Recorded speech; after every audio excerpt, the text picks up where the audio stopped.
Hello friends, मैं आज आपनालोकলৈ লৈ আহিছোঁ মুখত লাগি থকাৰ নিচিনা বুটৰ দালি ৰেচিপি।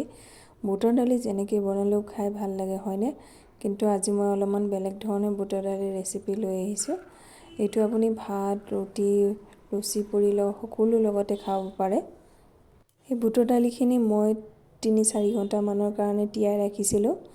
এটা ভাল কৰি জিকি গৈছে। এতিয়া মই ইয়াতে দি দিছোঁ কেঁচা জলকীয়া ৩-৪টা মান কাটি আৰু 2টা আলু দুফাল কৰি দিলোঁ। ইয়াতে দি দিছোঁ মই জোখমতে পানী। বুটৰ দালিত বেছিকৈ পানী থাকিব নালাগে। তেল গৰম হোৱাত মই দি দিলোঁ শুকান জলকীয়া 2টা, তেজপাত আৰু দি দিলোঁ ইয়াতে গৰম মছলা গোটা, দালচেনি, ইলাচি আৰু লং। এইখিনি অকণমান লাৰি ল'ম। লাৰি লোৱাৰ পিছত ইয়াতে দি দিছোঁ মই আধা চামুচ জিৰা আৰু ইয়াতে দি দিম এতিয়া চপ কৰা পিঁয়াজ 2টা মিডিয়াম সাইজৰ। এইখিনি অকণমান ভাজি ল'ম।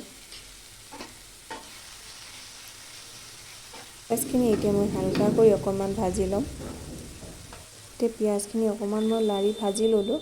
এতিয়া ইয়াতে দি দিম মই আদা নহৰু পেষ্ট।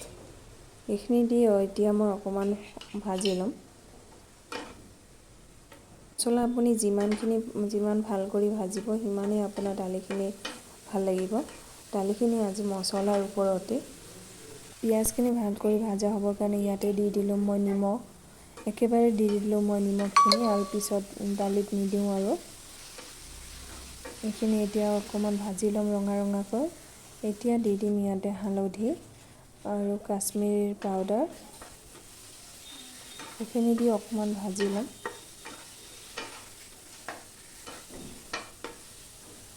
আদা নহৰু পিঁয়াজৰ কেঁচা গোন্ধ যোৱাকৈ অকণমান সময় মই এইখিনি ভাজি ল'ম লাৰি।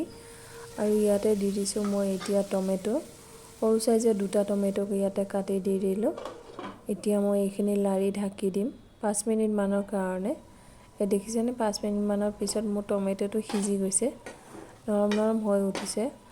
এতিয়া মই এইখিনি আৰু অলপ ভাজি ল'ম।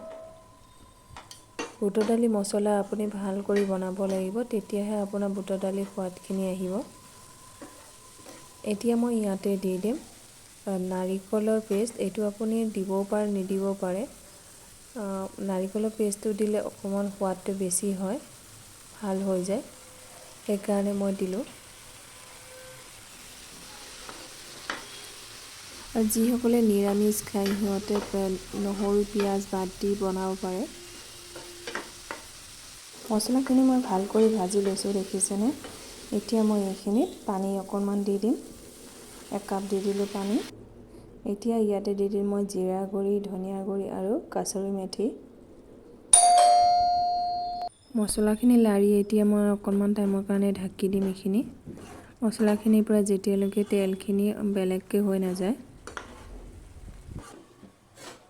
ঢাকি দিয়ে 5 মিনিট মানৰ পিছত দেখিছেনে মছলাখিনিৰ পৰা তেল বেলেগ হৈ গৈছে।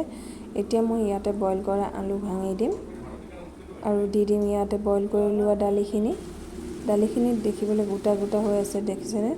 ইয়াত মোহাৰি দিলে আকৌ ভাঙি গৈছে, ইয়াত ধুনীয়াকৈ বইল হৈ গৈছে। এতিয়া এইখিনি লাৰি দিম। লাৰি দিয়াৰ পিছত এতিয়া মই দালি বইল কৰা পানীখিনি ইয়াতে দি দিম।